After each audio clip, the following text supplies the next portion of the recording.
অনেক সময় আমরা লক্ষ্য করি যে এখনো নীরব চাঁদাবাজি চলছে।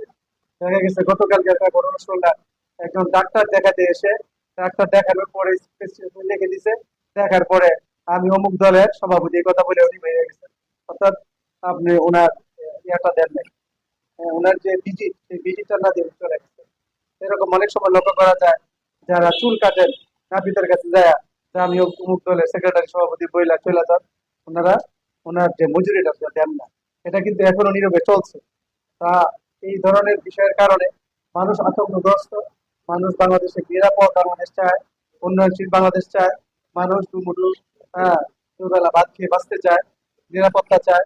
আর এই তাদের মাধ্যমে হবে, যারা এটা করতে সক্ষম হবে, এই ধরনের প্রার্থীদেরকে খুঁজতেছে, এই ধরনের ব্যক্তিদেরকে খুঁজতেছে।